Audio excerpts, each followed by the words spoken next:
Hello दोस्तों, स्वागत है आपका आपके अपने यूट्यूब चैनल पर।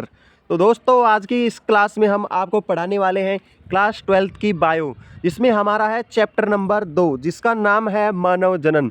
तो स्टूडेंट्स, हम देखेंगे कि मानव यानी कि हम स्वयं, इनमें जनन किस प्रकार से होता है। ये एक बेसिक नॉलेज है जो हर स्टूडेंट को पता होनी चाहिए, और इसी कारण से एग्ज़ाम में इसमें से अच्छे खासे प्रश्न भी पूछे जाते हैं। तो इस चैप्टर में हम नर जनन और तंत्र एवं मादा जनन तंत्र व जनन इनमें किस प्रकार से होता है, ठीक है। मानव में जनन के सारे भाग एवं सारे जो भी कह सकते हो क्रियाकलाप है सभी देखेंगे, ठीक है। और आपको ये चैप्टर समझ में आए तो वीडियो को लाइक और चैनल को सब्सक्राइब जरूर से कर देना है, ठीक है। अगर आपने इस चैप्टर को पढ़ लिया और समझ लिया तो एग्जाम में आने वाले हर प्रश्न को हल कर सकते हो आप। इस चैप्टर से जो भी प्रश्न आएगा एग्जाम में उसको अच्छे प्रकार से हल कर सकते हो। तो अगर आप चाहते हो कि सारे प्रश्नों को हल करें तो इस वीडियो को जरूर से अंत तक देखना। तो चलिए शुरू करते हैं। सबसे पहले हम देखेंगे परिचय। लेकिन दोस्तों, आपको बता दूं कि इससे पहले का जो भी चैप्टर नंबर 1 है उसको भी हमने क्लियर कर दिया है। अगर आपने उस चैप्टर को मिस कर दिया है तो हमारे चैनल पर प्लेलिस्ट है, उस पर जाकर देख सकते हो। उसको देखने के लिए इस वीडियो के डिस्क्रिप्शन में मैं आपको लिंक दूंगा। उस लिंक पर जैसे टैप करोगे तो आपके सामने उस चैप्टर की सारी वीडियोस क्रम वाइज खुल जाएंगी और आप उन सबको देख सकते हो। तो चलिए शुरू करते हैं। यहाँ पर परिचय में हमारा कि मानव एक जरायुज सजीव प्रजक लैंगिक जनन करने वाला प्राइमेट गण का प्राणी होता है। तो मेरे प्यारे प्यारे स्टूडेंट्स, मैं आपको बता दूं कि मानव एक जरायुज, ठीक है। जरायुज का मतलब क्या होता है, अब हम समझेंगे कि जरायुज क्या होते हैं। जरायुज वे होते हैं जो क्या करते हैं, बच्चे देते हैं, सीधे ही बच्चे देते हैं। हम क्या करते हैं, सीधे ही बच्चे देते हैं। और एक होता है अंडज, और अंडज क्या करते हैं, अंडा देते हैं, ठीक है। और हमारे क्या होता है, जो भी सजीव है हमारे, ठीक है, कौन, मनुष्य, जो क्या होते हैं, जरायुज होते हैं। जरायुज मतलब ये क्या करते हैं, सीधे ही बच्चे को जन्म देते हैं। लेकिन जो ये पक्षी होते हैं, ठीक है, पक्षी हो गया, और भी जो भी प्राणी, जो भी जीव अंडे देते हैं उनको क्या कहते हैं, अंडज कहते हैं। क्यों कहते हैं, क्योंकि वो अंडे देते हैं। फिर अंडे में से धीरे धीरे क्या होता है, बच्चा बाहर निकलता है। अंडा जब परिपक्व होता है तो बच्चा बाहर निकलता है। लेकिन हमारे यहाँ पे क्या सिचुएशन है कि यहाँ पे हमारे सीधे ही बच्चे बाहर निकलते हैं, ठीक है। और कौन सा जनन होता है, लैंगिक जनन, ठीक है। लैंगिक जनन की विधियाँ ये सभी मैंने पिछले चैप्टर में कवर कर ली है। लैंगिक जनन क्या होता है, अलैंगिक जनन क्या होता है, इसको मैंने डिटेल से पिछले चैप्टर में कवर कर दिया है। उस चैप्टर को जाकर से ज़रूर चेकआउट कीजिएगा, ठीक है। तो मानव में केवल लैंगिक जनन होता है। मानव है, हम हैं स्वयं, इनमें केवल और केवल लैंगिक जनन होता है। लैंगिक जनन का मतलब देखिए, अलैंगिक जनन होता है जिसमें एक ही जीव से नए जीव का निर्माण होता है, और लैंगिक जनन क्या होता है, जिसमें दो जीवों से एक जीव का निर्माण होता है।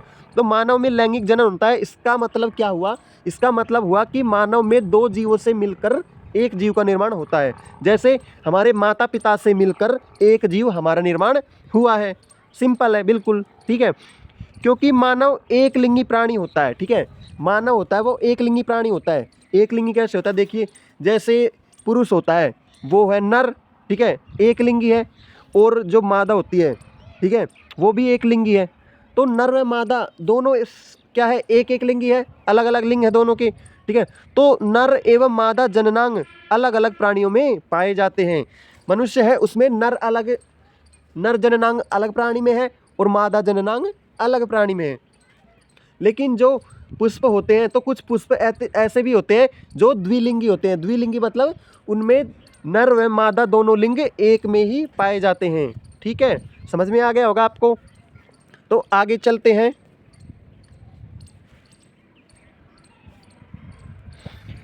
मानव में स्पष्ट रूप से लैंगिक द्विरूपता पाई जाती है।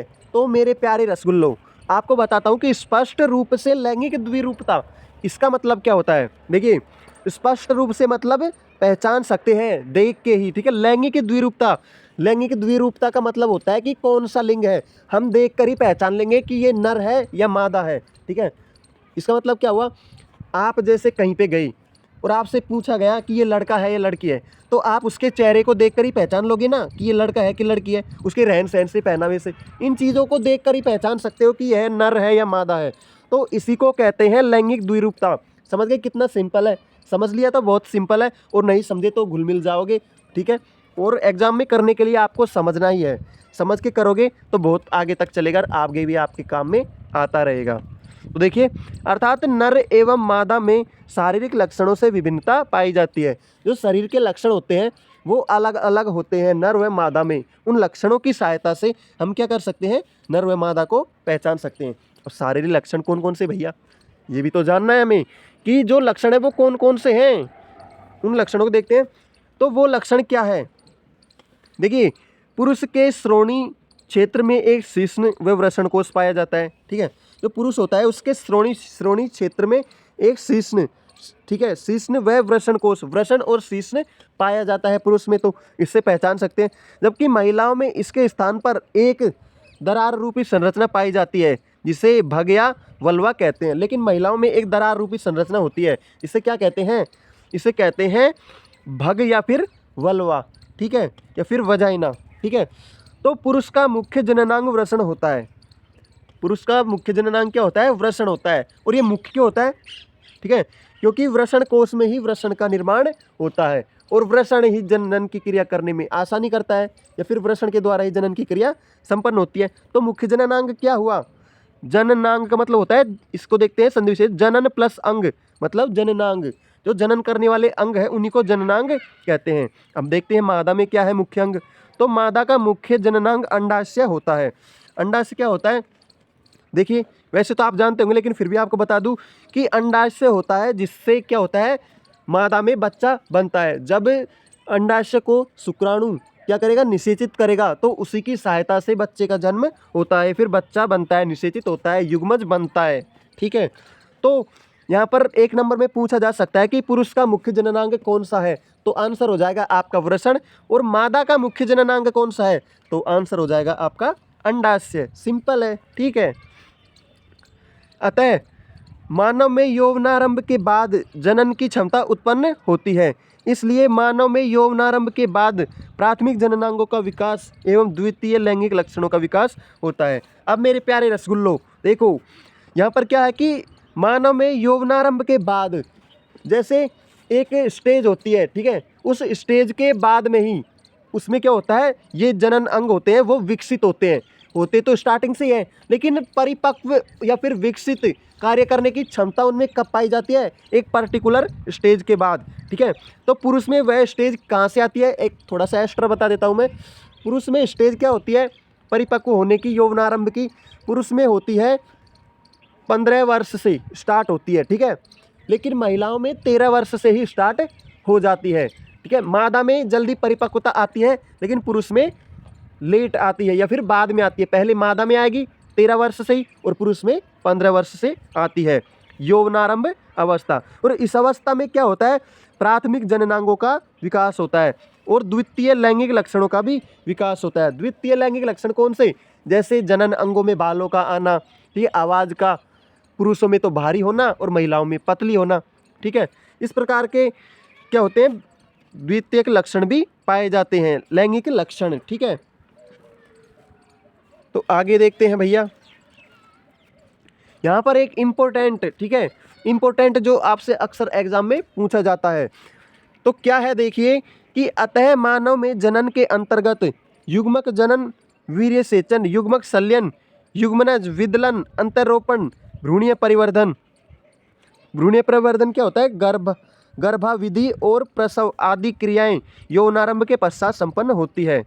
ठीक है, तो क्या होता है मानव में जनन के अंतर्गत, ठीक है, जनन के लिए मानव में क्या होता है, युग्मक जनन होता है, वीर्य सेचन होता है, युग्मक संलयन होता है। ठीक है, युग्मक जनन मतलब युग्मक बनता है, युग्मक बनता है। वीर्य सेचन मतलब वीर्य होता है वो बनता है। युग्मक संलयन मतलब जो युग्मक होते हैं वो मिलते हैं, और युग्मकों के मिलने की क्रिया को क्या कहते हैं, निषेचन कहते हैं, या फिर युग्मक संलयन भी कह सकते हैं या फिर निषेचन भी कह सकते हैं। युग्मक संलयन होगा जिससे क्या बनेगा, युग्मनज बनेगा। युग्मक क्या करेंगे, जुड़ेंगे। संलयन का मतलब क्या होता है, जुड़ना या फिर निषेचित होना, उसी को निषेचन कहते हैं। और निषेचन होने के बाद जो बनेगा उसे युग्मनज कहते हैं। विदलन की क्रिया अंतरोपण, भ्रूणीय परिवर्धन, भ्रूणीय परिवर्धन मतलब भ्रूण का परिवर्धन या फिर विकास की क्रिया। ठीक है, ये क्या होता है, गर्भाविधि और प्रसव आदि क्रियाएं यौवनारंभ के पश्चात संपन्न होती है। जो गर्भधारण की विधि, प्रसव की विधि, वो ये कब होती है? यौवनारंभ के पश्चात, युवा अवस्था आ जाती है उसके पश्चात। युवा अवस्था पुरुषों में कब आती है? पुरुषों में आती है 15 वर्ष के बाद, यानी 15 वर्ष से स्टार्ट हो जाती है। आपने देखा होगा 15 वर्ष से, जब 15 वर्ष से बच्चे बड़े होने लगते हैं, फिर 15 वर्ष से स्टार्ट हो जाते हैं बड़े होना, तो क्या होता है? उनकी आवाज़ भारी होने लग जाती है, फटी फटी होने लग जाती है आवाज़, दाढ़ी मूछें आने लग जाती है। ठीक है, तो ये यौवनारंभ के लक्षण है प्यारे बच्चों। ठीक है, और महिलाओं में क्या होता है? महिलाओं की स्किन होती है वो चिकनी हो जाती है। ठीक है, और क्या होता है? उनकी आवाज़ पतली और सुरीली हो जाती है। ठीक है, ये क्या होते हैं? ये यौवनारंभ में होते हैं परिवर्तन, महिलाओं में और पुरुषों में। लेकिन जनन करने की क्षमता भी यौवनारंभ के बाद ही आती है। यौवनारंभ स्टार्ट होगा, उससे बाद में ही जनन करने की क्षमता पाई जाती है। पुरुषों में और महिलाओं में जनन करने की क्षमता स्टार्टिंग से नहीं होती है। प्यारे बच्चों, आप समझ चुके होंगे, इतने तो आप समझदार हो, ये तो मुझे भी मालूम है। ठीक है, तो अब देखते हैं हम मानव नर में द्वितीयक लैंगिक लक्षण। जो मानव नर है या फिर मानव में जो पुरुष हैं, उनमें द्वितीयक लैंगिक लक्षण कौन कौन से होते हैं? मैंने भी बताया था आपको, द्वितीयक लैंगिक लक्षण जैसे दाढ़ी मूंछों का आना, आवाज़ का फटी फटी होना। तो ये लक्षण कौन कौन से हैं? तो देखते हैं यहाँ पर, चेहरे पर दाढ़ी मूंछ का आना, आवाज़ का मोटी होना, कंधे एवं वक्ष स्थल का चौड़ा एवं विकसित होना। तो देखते हैं मानव नर में जो द्वितीयक लैंगिक लक्षण होते हैं वो कौन कौन से होते हैं। देखो, चेहरे पर दाढ़ी मूछें आने लगती है, जैसे ही यौवनारंभ में आता है तो द्वितीयक लक्षण, लैंगिक लक्षण क्या आता है उसका? दाढ़ी मूछें आने लग जाती है, हल्की हल्की मूछें आना स्टार्ट हो जाती है बच्चों में, और आवाज़ मोटी हो जाती है। बोलता है तो उसकी आवाज़ फटने लगती है, मोटी आवाज़ हो जाती है उसकी। पहले बच्चा होता है तो उसकी आवाज़ क्यूट क्यूट सी होती है। ठीक है, और जैसे ही वो यौवनारंभ में, यौवावस्था में आता है तो उसकी आवाज़ मोटी मोटी भारी भारी होने लगती है। कंधे एवं वक्ष स्थल का चौड़ा एवं विकसित होना, उसके कंधे चौड़े चौड़े होने लग जाते हैं। युवावस्था में आएगा तो हट्टा खट्टा होने लगेगा। वक्ष मतलब छाती, छाती जानते हो ना आप? वक्ष का मतलब होता है जहाँ पे फेफड़े होते हैं, वो होता है वक्ष स्थल। ठीक है, उसका चौड़ा होना, इस कहते हैं ना कि चौड़ी छाती शेर का बच्चा। ठीक है, तो चौड़ी छाती मतलब वो विकसित हो चुका है, विकसित होने लग गया है, बड़ा होने लग गया है, युवावस्था में आने लग गया है।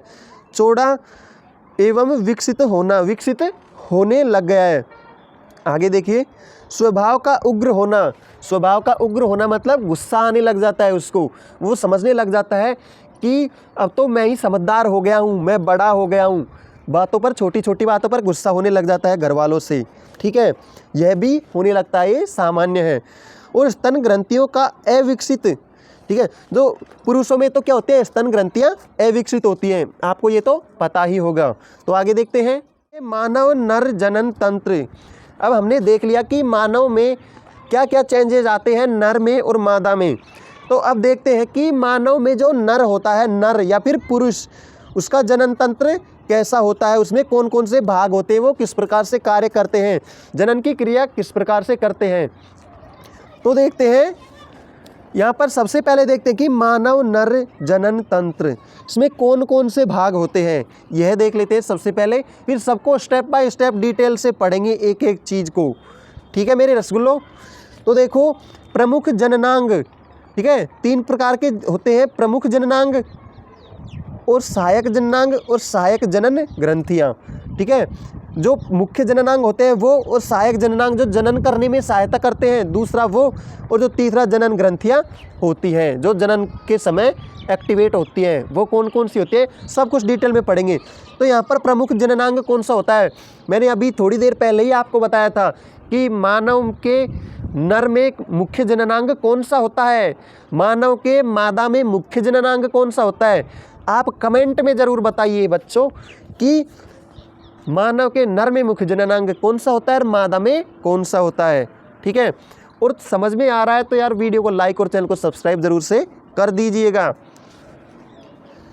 तो यहाँ पर है हमारा सहायक जननांग में अधिवृषण, शुक्रवाहक और मूत्रमार्ग। ये क्या करेंगे, जननांग में सहायक करते हैं, जनन करने में सहायता करते हैं। किस प्रकार से करते हैं वो आगे हम स्टेप बाय स्टेप देखेंगे, लेकिन पहले इसके भाग देख लेते हैं। अगले हमारे सहायक ग्रंथियाँ कौन कौन सी होती है। सहायक मतलब जो सहायता करते हैं, ग्रंथियाँ मतलब ग्रंथियाँ जो सहायता करती हैं जनन में, वो ग्रंथियाँ। तो देखते हैं शुक्राशय, ठीक है, शुक्राशय से सेमिबल वेसाइकल 2 जोड़ी होती है, ठीक है, आगे देखेंगे। और कॉर्पस ग्रंथियाँ, ठीक है, इनको भी देखेंगे, या फिर इनको क्या बोलते हैं, बल्बो यूरिथ्रल ग्रंथियाँ। अगला है प्रोस्टेट ग्रंथि, नर जनन ग्रंथि होती है, और ये है मैथुनांग, ब्राह्य जनन अंग या फिर शीश्न। सब कुछ डिटेल से पढ़ेंगे, एक एक को नहीं छोड़ेंगे, बिल्कुल सबको समझ के चलेंगे, क्लियर करते हुए चलेंगे। तो बने रहिए हमारे साथ, ठीक है। तो देखते हैं इनको।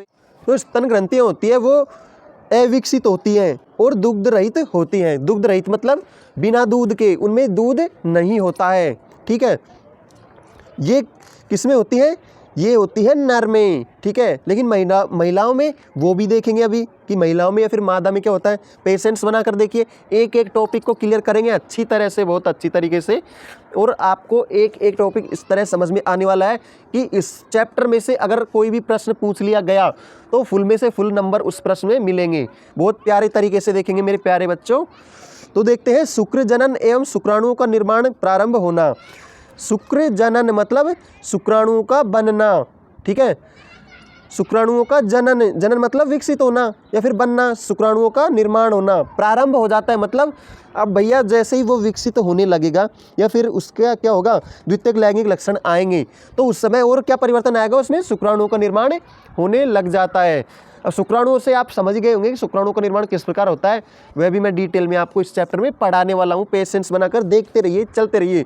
और यार थोड़ा सा भी समझ में आ रहा है तो वीडियो को लाइक और चैनल को सब्सक्राइब जरूर से कर लेना, ठीक है। आपको ऐसे ही प्यारे प्यारे कंटेंट, ठीक है, प्यारे प्यारे चैप्टर्स समझाने के लिए आपको यहाँ पर मैं हूँ, ठीक है। तो आगे देखते हैं कि मानव मादा में द्वितीयक लैंगिक लक्षण। जो मानव में मादा होती है उसमें द्वितीयक लैंगिक लक्षण मतलब उसमें यौनारंभ के समय कौन कौन से परिवर्तन आते हैं वो भी देख लेते हैं हम लगे हाथ। पुरुष में तो हमने देख ही लिया मेरे प्यारे बच्चों, लेकिन अब देखते हैं मादा में कैसे होता है। तो देखो, महिलाओं में ऋज चक्र, आर्तव चक्र या ऋतुस्राव चक्र का प्रारंभ होना, ठीक है। महिलाओं में ऋज चक्र, ऋज चक्र जानते हो क्या होता है, ऋज चक्र का ही दूसरा नाम है आर्तव चक्र और इसका ही दूसरा नाम है ऋतुस्राव चक्र, ठीक है।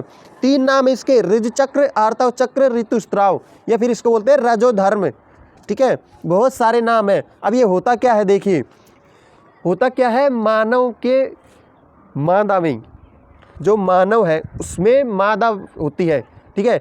जो मादा होती है, मादा मतलब स्त्री या फिर लड़कियां, ठीक है। इनमें क्या होता है, हर महीने अंडाशय बनते हैं, अंडाशय के अंदर अंडकोश में अंडाशय बनते हैं और उसमें क्या होता है कि हर महीने बनते हैं। अगर वह अंडाशय निषेचित नहीं हुए तो वो क्या करते हैं, टूट टूट कर हर महीने बाहर आने लगते हैं योनि मार्ग से, ठीक है। तो क्या होता है, जब वो बाहर आते हैं हर महीने तो इसी की प्रक्रिया को ऋज चक्र या फिर आर्तव चक्र कहते हैं। चक्र का मतलब बार बार आना, ठीक है। तो हर महीने आएगा तो बार बार ही हुआ ना, तो समझ चुके होंगे आप, इतने से तो समझदार हो मेरे प्यारे बच्चों। तो आगे देखते हैं कि यहाँ पर देखा कि ऋज चक्र, आर्तव चक्र या ऋतुस्राव स्टार्ट होने लग जाता है, ठीक है। जब युवावस्था में आएंगी लड़कियाँ तो उनमें आर्तव चक्र, ऋज चक्र स्टार्ट हो जाता है, प्रारंभ हो जाता है, समझ गए होंगे। तो स्तन ग्रंथियों का विकसित एवं दुग्ध ग्रंथियाँ युक्त होना, आवाज़ का पतली एवं कोमल होना, ठीक है। तो क्या होता है उनमें, उनमें स्तन ग्रंथियाँ विकसित होने लगती हैं। स्तन ग्रंथियों से आप समझ चुके होंगे, जो स्तन होते हैं उनके अंदर ग्रंथियाँ होती है वो विकसित होने लग जाती है, बड़ी होने लग जाती है जब मादा युवावस्था में आने लगती है, ठीक है। दुग्ध ग्रंथि युक्त होना, जो स्तन ग्रंथियाँ विकसित होती हैं तो उनमें दुग्ध ग्रंथियाँ भी विकसित होती हैं, फिर दुग्ध ग्रंथियाँ भी बनने लगती हैं। दुग्ध ग्रंथियाँ क्या करती है, दुग्ध निर्माण करने का। अब भैया कुछ बच्चों को तो ये भी मालूम नहीं होगा कि दुग्ध क्या होता है। अरे प्यारे बच्चों, दुग्ध होता है दूध, जैसे भैंस का दूध होता है उसी प्रकार से दूध होता है, ठीक है।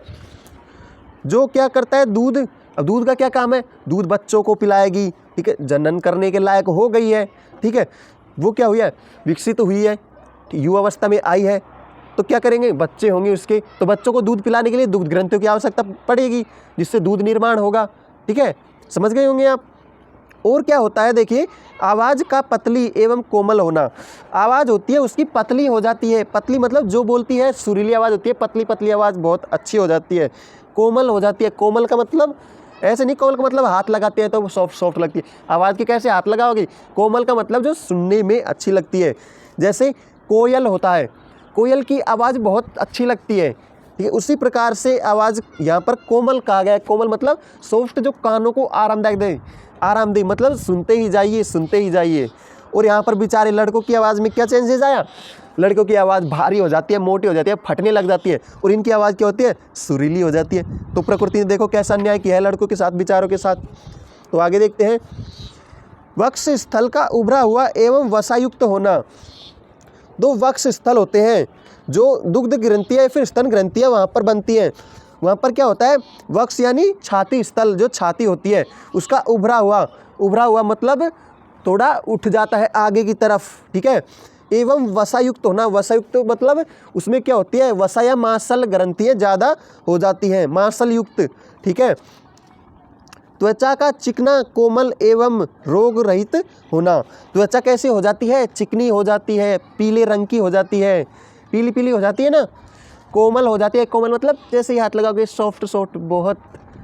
और एवं रोग रहित हो जाती है, रोग रहित मतलब उसमें बीमारियां नहीं होती है, कोई भी इन्फेक्शन वो होता है सब धीरे धीरे सही हो जाता है। मतलब युवावस्था में जब लड़कियां आती हैं तो उनमें क्या होता है? उनकी सुंदरता बढ़ जाती है। सीधा सा ऐसे करिए, जब लड़कियां युवावस्था में आती है तो धीरे धीरे वो क्या हो जाती है? सुंदर हो जाती है, बहुत प्रीटी हो जाती है, ब्यूटीफुल हो जाती है, ठीक है। देखिए देखिए कैसे आनंद ले रहे हैं बच्चे। आप कैसे शर्मा चुके हैं। लड़कियां हैं, बहुत सी लड़कियां जो लड़के देख रही हैं वो शर्मा भी गई होंगी कि हम सुंदर हो जाते हैं, प्रकृति के द्वारा ही ऐसा मतलब हमको वरदान दिया हुआ है। लेकिन फिर भी कितने ही सुंदर हो जाए, लेकिन फिर भी मेकअप करना नहीं छोड़ते, ठीक है, ये भी बात सत्य है। आगे देखते हैं, श्रोणी क्षेत्र का अधिक विकसित एवं चौड़ा होना, स्वभाव का नम होना। जो श्रोणी क्षेत्र होता है, श्रोणी क्षेत्र मतलब जो यहाँ पर हाथ व पैर होते हैं उनके नीचे का जो भाग होता है वो क्या होता है? चौड़ा हो जाता है, फिर विकसित हो जाता है। स्वभाव का नम होना, नम मतलब नम्र हो जाती है। अब नम्र क्यों हो जाती है भैया?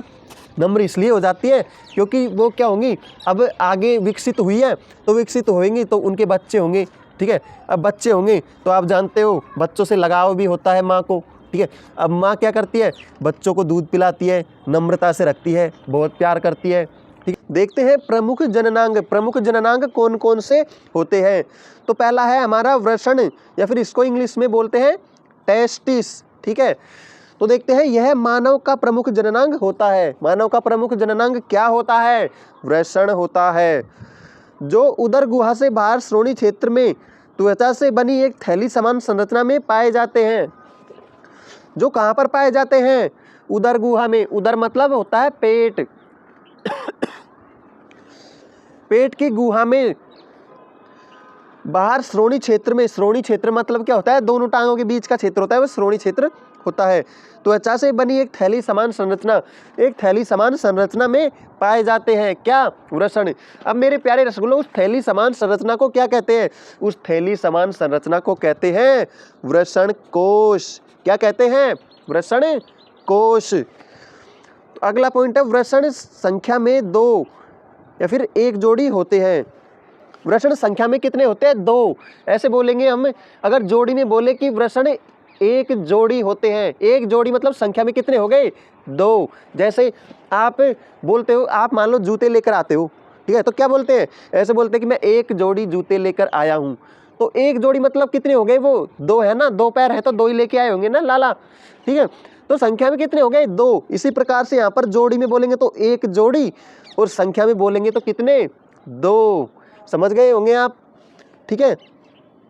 1 जोड़ी मतलब संख्या में 2, और 2 जोड़ी मतलब संख्या में 4, और 3 जोड़ी मतलब संख्या में 6। उम्मीद करता हूं मेरे प्यारे रसगुल्ले समझ चुके होंगे। तो आगे देखते हैं, वृषण अंडाकार 4 से 5 सेमी लंबे, 2 से 3 सेमी चौड़े होते हैं, ठीक है। वृषण की आकार साइज क्या होती है वो भी देखते हैं कि अंडाकार, अंडाकार मतलब अंडे के आकार के समान। अब अंडा कैसा होता है? देखिए, आपने अंडे देखे हैं कभी? अंडे ऐसे गोल थोड़ी होते हैं, वो होते हैं इस प्रकार से, ये होती है आकृति अंडाकार। ओके, और इसी प्रकार से अंडाकार वृषण पाए जाते हैं। कितने? 2। कहाँ पर होते हैं? एक थैली समान संरचना होती है जो कहाँ पर होती है? श्रोणि क्षेत्र के बीच में, और उस थैली समान संरचना को क्या कहते हैं? वृषण कोश कहते हैं। ठीक है, तो इसकी ये वृषण अंडाकार 4 से 5 सेमी लंबे, इनकी लंबाई क्या होती है? 4 से 5 सेंटीमीटर, और चौड़ाई क्या होती है? 2 से 3 सेंटीमीटर। मतलब चौड़ाई तो हो गई इसकी, यहाँ पर ये वाली कितनी हो गई? 2 से 3 cm। ठीक है, और इसकी ये तो हो गई इसकी चौड़ाई, और ये क्या हो गई? इसकी लंबाई। ये कितनी होती है? 4 से 5 सेंटीमीटर। ठीक है, इस इधर से ज़्यादा लग रहा है तो ये क्या है? इसकी लंबाई 4 से 5 सेंटीमीटर, और ये क्या है? इसकी चौड़ाई या फिर ऊंचाई भी बोल सकते हो, 2 से 3 सेंटीमीटर। ठीक है, तो आगे देखते हैं कि प्रत्येक वृषण कोश की गुहा के एक नली समान संरचना के द्वारा उदर गुहा से जुड़ी होती है, जिसे वक्षनाल कहते हैं। होता क्या है? वृषण कोश की गुहा से जो वृषण कोश होता है, ठीक है, या फिर जो थैली समान संरचना है हमारी, उससे क्या होता है? एक नली के समान संरचना द्वारा उदर गुहा से जुड़ी होती है। वो क्या होती है? एक नली समान संरचना से जुड़ी हुई होती है। ठीक है, उसे क्या कहते हैं? उसे कहते हैं वक्षनाल। ठीक है, उदर गुहा के द्वारा वृषण कोश एक नली समान संरचना से जुड़ा होता है, और उस नली को क्या कहते हैं? वृषण नाल कहते हैं। ओके, तो आगे देखते हैं। प्रत्येक वृषण कोश की भित्ति में अनोक्षिक पेशियां की एक परत पाई जाती है, जिसे डार्टोस पेशी कहते हैं। जो प्रत्येक मतलब सभी वृषण कोश की भित्ति में, जो वृषण कोश होता है उसकी भित्ति होती है, भित्ति मतलब बाहरी लेयर। ठीक है, उसमें अनैच्छिक पेशियों की एक परत पाई जाती है। अनैच्छिक पेशियां क्या होती है? देखते हैं अब। अनैच्छिक मतलब ऐसी पेशियां जो हमारी इच्छा अनुसार कार्य नहीं करती हैं। ठीक है, जैसे हम चाहते हैं हमारे हाथ को ऊपर उठाना, तो हमारी इच्छा है, तो हमारी इच्छा के अनुसार वो कार्य कर सकते हैं। लेकिन अनैच्छिक कैसा होता है? जैसे हम चाहते हैं कि 2 मिनट के लिए हमारी दिल की धड़कन को रोक ले, लेकिन रोक सकते हैं क्या? नहीं रोक सकते। हमारी इच्छा पर निर्भर नहीं है कि हम इसको चालू कर सकते हैं, बंद कर सकते हैं, ये नहीं होता। अगर आपके पास होता कि मैं जब चाहूँ जब दिल को रोक सकता हूँ, जब चाहूँ जब चालू कर सकता हूँ, तो क्या करते? छोटे बच्चे तो उनकी इच्छा पर करते, बार बार दिल को चालू बंद करते रहते। ठीक है, तो अनैच्छिक का मतलब होता है जो हमारी इच्छाओं से नहीं होता है, इच्छाओं पर आधारित नहीं होता है, हमारी इच्छाओं से कंट्रोल नहीं होता है। ऐसी पेशियों की एक परत पाई जाती है जो हमारी इच्छाओं से कंट्रोल नहीं होती है, जिसे क्या कहते हैं? डार्टोस पेशी कहते हैं। तो वृषण कोश की भित्ति में अनैच्छिक पेशियां पाई जाती हैं। अनैच्छिक पेशियों की एक परत होती है और उसे कहते हैं डार्टोस पेशी। ठीक है, प्रत्येक वृषण का आधारीय भाग वृषण कोश की भित्ति से सूक्ष्म पेशी तंतुओं के द्वारा जुड़ा रहता है, जिसे गुबर्नेकुलम कहते हैं। जो प्रत्येक वृषण का आधारी भाग होता है, जो वृषण होता है उसके नीचे का भाग, आधारी मतलब नीचे वाला भाग, वृषण कोश की भित्ति से, जो वृषण कोश होता है, ठीक है, जो वृषण होते हैं वो किससे जुड़े होते हैं? जो वृषण कोश के नीचे की आधारी भित्ति होती है उससे सूक्ष्म पेशी तंतुओं के द्वारा जुड़े रहते हैं, जिसे गुबर्नेकुलम कहते हैं। अब ये कैसे होते हैं, चलो आपको बताते हैं। देखिए, समय भले ही हमें कितना भी लग जाए, लेकिन एक एक चीज़ को क्लियर करते हुए चलेंगे, जो कि आगे तक जब हम रहे तो हमारे काम आती रही। ठीक है, देखिए जैसे ये पैर है, ठीक है, और इन पैरों के बीच में वक्ष भाग में यहाँ पर पाया जाता है वृषण कोश। ठीक है, और इस वृषण कोश के अंदर 2 वृषण पाए जाते हैं, एक ये हो गया और एक ये हो गया मानिए। ठीक है, तो ये क्या होता है? वृषण कोश के नीचे के भाग से, ये नीचे का भाग है, ठीक है, इस भाग से एक पतली झिल्ली से जुड़े हुए होते हैं, यहाँ पर ये जुड़े हुए हैं। ठीक है, और इन पतली दोनों झिल्लियों को क्या कहते हैं? इनको कहते हैं गुबर्नेकुलम। इस झिल्ली को, या फिर सूक्ष्म तंतु है या सूक्ष्म पेशीय तंतु है, इसको ही कहते हैं गुबर्नेकुलम। ठीक है, समझ गए होंगे ये कहाँ पर होता है।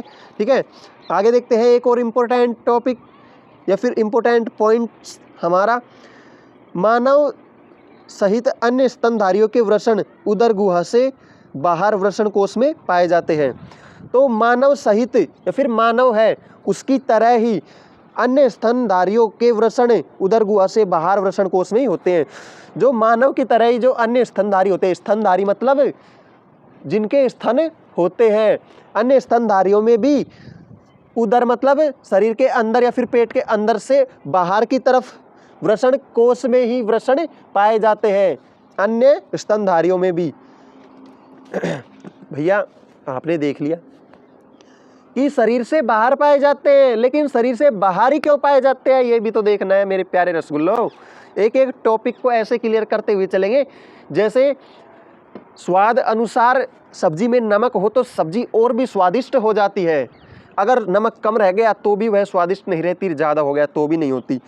तो एक एक चीज़ को इस प्रकार से स्वादिष्ट करेंगे, अपने मतलब कंटेंट को क्लियर करते हुए चलेंगे, जो पूरा जो टॉपिक है उनको क्लियर करते हुए चलेंगे, जिससे क्या होगा इसका स्वाद या फिर समझ के पढ़ेंगे तो हमें भी इच्छा होगी कि यार ये किस प्रकार से होता था, आज पहली बार हमें समझ में आ चुका है, तो पढ़ने में और इंटरेस्ट आएगा और मजा आएगा। ठीक है, तो देखते हैं कि ये शरीर के बाहर ही क्यों होते हैं वृषण कोश में। भैया शरीर के अंदर जैसे है आपका हृदय है, ठीक है, तो भैया हृदय शरीर के अंदर ही क्यों है, ठीक है, बाहर क्यों नहीं है। ये भी शरीर के अंदर ही भी हो सकते थे, बाहर ही क्यों रखे, कारण देखिए भैया। तो देखिए भाई साहब यहाँ पर लफड़ा क्या है, जो हमारा शरीर है उसका तापमान होता है 37 डिग्री सेंटीग्रेड, लेकिन जो हमारे वृषण हैं उनको शुक्राणु बनाने के लिए कितना तापमान चाहिए, उनको चाहिए 35 या फिर 35.5 डिग्री सेंटीग्रेड। ठीक है, लेकिन अगर शरीर के अंदर ही रखेंगे वृषण को तो वह शुक्राणु बना ही नहीं पाएगा, तो वो वृषण हुआ ही क्या काम का। तो इसलिए क्या किया भगवान ने, क्या किया मतलब जो ईश्वर ने क्या किया, जो वृषण को अलग से एक थैली, जिस थैली का नाम रख दिया वृषण को, और उस थैली में डाल दिए और कहे कि भाई तू शरीर से बाहर ही रह, तेरे को अलग ही तापमान चाहिए ना, जितना चाहिए तेरे को तू बाहर रह के कर ले। अब मेरे शरीर जो मैंने बनाया है शरीर, इस शरीर के अंदर का तापमान तो मैंने बोल दिया 37 डिग्री सेंटीग्रेड ही रहेगा भैया, इससे कम नहीं हो सकता। अगर तेरे को कम तापमान की जरूरत है तो शरीर से बाहर ही रह ले। तो इस प्रकार से बाहर रखने के लिए इसको क्या किया, वृषण कोश में रख दिया, और वृषण कोश में इसको उपयुक्त तापमान मिल गया, उपयुक्त तापमान पर यह शुक्राणु बनाने लग गया। ठीक है, तो अब देखते हैं कि वृषणों की उत्पत्ति भ्रूण की मेसोडर्म से होती है। जो वृषण की उत्पत्ति कैसे होती है, ठीक है, जो भ्रूण होता है उसमें वृषण कैसे उत्पन्न होते हैं। देखिए वृषण होते हैं वो मनुष्य में या फिर नर में, जब वो बच्चा होता है, स्टार्टिंग होते हैं ना, जब भ्रूण में भ्रूणी अवस्था में होता है वहीं से ही उसमें वृषण उपस्थित होते हैं। ये गलत फहमी मत रखना कि जो मनुष्य होता है, नर होता है, उसमें युवावस्था में ही वृषण होते हैं, वो उत्पन्न होते हैं, नहीं, जब वो छोटा होता है भ्रूण के रूप में होता है तभी से उसमें वृषण बन जाते हैं। ठीक है, लेकिन परिपक्व वो युवावस्था में ही होते हैं, शुक्राणु को निर्माण वो युवावस्था से ही करना शुरू करते हैं। ठीक है, बहुत स्टूडेंट्स को कन्फ्यूजन रहता है इस बारे में, तो मैंने ये भी क्लियर कर दिया है। तो देखिए जो वृषण होता है उनका निर्माण कौन से भाग से होता है, तो भ्रूण की मेसोडर्म से होता है। ठीक है, जो भ्रूण वृषणों की उत्पत्ति किससे होती है, भ्रूण की मेसोडर्म से होती है। ठीक है, मान लो कोई भ्रूण है उसमें वृषण बनने हैं तो किससे बनेंगे, भ्रूण की मेसोडर्म। तो आगे देखते हैं हम कि वृषण की आंतरिक संरचना। भैया जब से हम पढ़ रहे हैं वृषण वृषण वृषण, तो वृषण की संरचना कैसी है, अंदर का वो कैसा है, उसमें क्या क्या होते हैं अंदर, चलो सबके सब चीज़ों को डिटेल से देखते हैं। प्रत्येक वृषण 2 आवरणों से द्वारा ढका होता है। वृषण होता है कितने आवरणों से ढका हुआ होता है, 2 आवरणों से ढका हुआ होता है, जिसमें बाह्य आवरण को ट्यूनिका बेजाइनेलिस कहते हैं। जो बाहरी आवरण होता है उसको कहते हैं ट्यूनिका बेजाइनेलिस।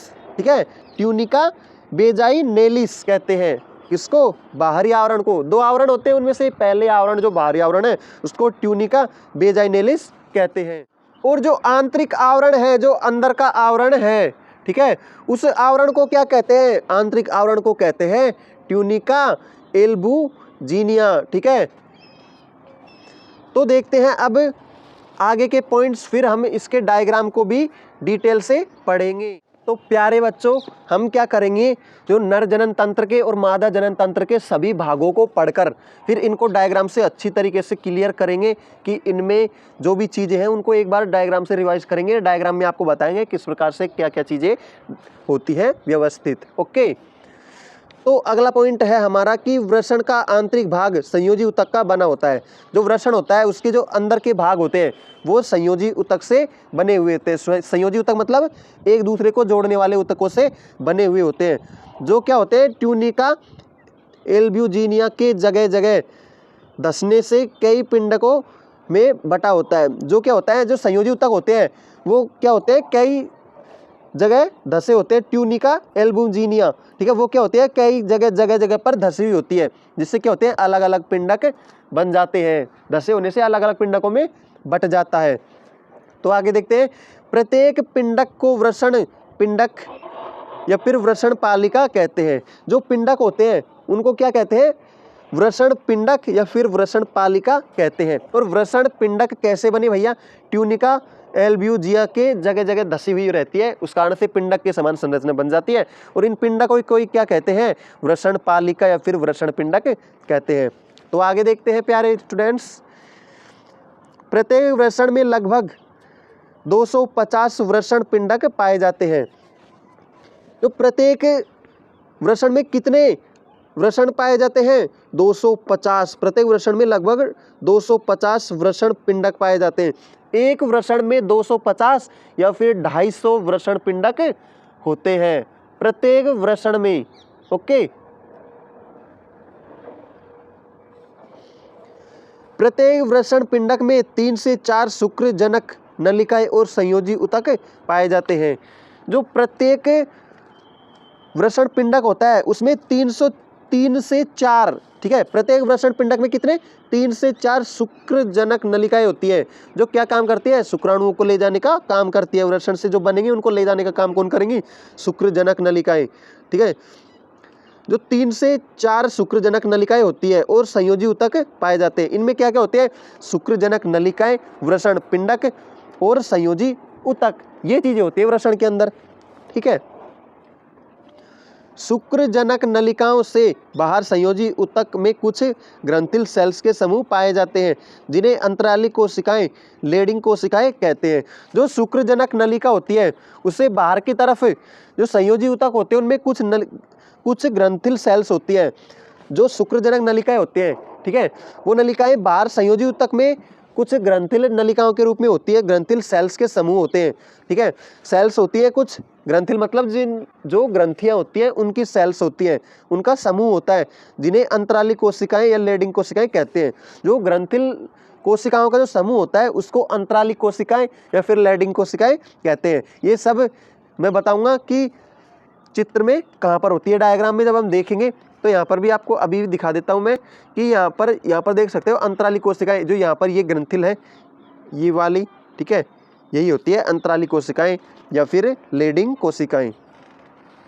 आगे देखते हैं, इन अंतराली लेडिंग कोशिकाएं या फिर सेल्स द्वारा नरलिंग हार्मोन एंड्रोजन का स्त्रवण एवं संश्लेषण होता है। जो ये अंतराली कोशिकाएं फिर लेडिंग सेल्स है, इनसे नरलिंग हार्मोन एंड्रोजन का स्त्रवण और संश्लेषण होता है। स्त्रवण मतलब बनता है और निकलता है, ठीक है। आगे देखते हैं, जिसे क्या कहते हैं, देखिए, जिसे टेस्टोस्टेरोन कहते हैं। जो अंतराली कोशिकाएं फिर लेडिंग सेल्स के द्वारा जो नरलिंग हार्मोन निकलता है उस हार्मोन को क्या कहते हैं, टेस्टोस्टेरोन हार्मोन कहते हैं। यह टेस्टोस्टेरोन हार्मोन मानव नर के वृषण में शुक्रजनक नलिकाओं, नर प्रजनक सहायक संरचना और द्वितीयक लैंगिक लक्षणों के विकास एवं नियमन का कार्य करता है। जो टेस्टोस्टेरोन हार्मोन होता है वो मानव नर के वृषण में शुक्रजनक नलिकाओं में, ठीक है, जो मानव नर में क्या क्या काम करता है, वृषण में शुक्रजनक नलिकाओं, नर प्रजनक सहायक संरचना और द्वितीयक लैंगिक लक्षणों के विकास में एवं नियमन का कार्य करता है। वृषण में, शुक्रजनक नलिकाओं में, इन सबके और लैंगिक लक्षणों के विकास में कौन सहायता करता है, कौन करता है इनको काम को, ये सारे काम कौन संभालता है, टेस्टोस्टेरोन हार्मोन, ठीक है। इसलिए कहा गया कि नर जनन हार्मोन किसे कहा जाता है, टेस्टोस्टेरोन। ओके, आगे देखते हैं, शुक्रजनक नलिका की संरचना, जो शुक्रजनक नलिका होती है मतलब जो शुक्राणुओं का निर्माण करती है, उस नलिका की संरचना को देखते हैं। लेकिन उससे पहले हम क्या करेंगे, यहाँ पर वृषण की संरचना को देख लेते हैं डायग्राम से। ओके, तो देखिए यहाँ पर आपके सामने वृषण का डायग्राम है, ठीक है। तो इसमें हम देखेंगे कि किस प्रकार से कौन कौन सी सेल्स कहाँ पर होती है। तो यहाँ पर सबसे ऊपर से स्टार्ट करते हैं। यहाँ पर जो ये लेयर है इसको कहते हैं शीर्ष अधिवृषण। शीर्ष मतलब ऊपर का, अधि मतलब ढका हुआ, ठीक है, ऊपर की तरफ जो ढका हुआ वृषण, ठीक है। और जो ये मध्य भाग होता है इसको कहते हैं मध्य अधिवृषण, और जो ये नीचे की तरफ होता है इसको कहते हैं पश्च अधिवृषण, ठीक है। फिर इस साइड आते हैं तो यहाँ पर जो ये नलिकाएं होती है, ठीक है, ये नलिकाएं होती है, इनको कहते हैं शुक्रवाहिनी। शुक्रवाहिनी जो क्या करती है, शुक्राणुओं को ले जाती है, ठीक है। और शुक्राणु कहाँ बनते हैं, यहाँ पर बनते हैं, ठीक है। इनमें से शुक्राणुओं को लेकर जाती है ये शुक्रवाहिनी, ये जो नलिका है इस ये वाली। ओके, और जो ये वाली लेयर है इसको कहते हैं ट्यूनिका वेजाइनेलिस, ठीक है। ये वाली लेयर, बाहरी लेयर, इसका नाम है ट्यूनिका वेजाइनेलिस, ठीक है।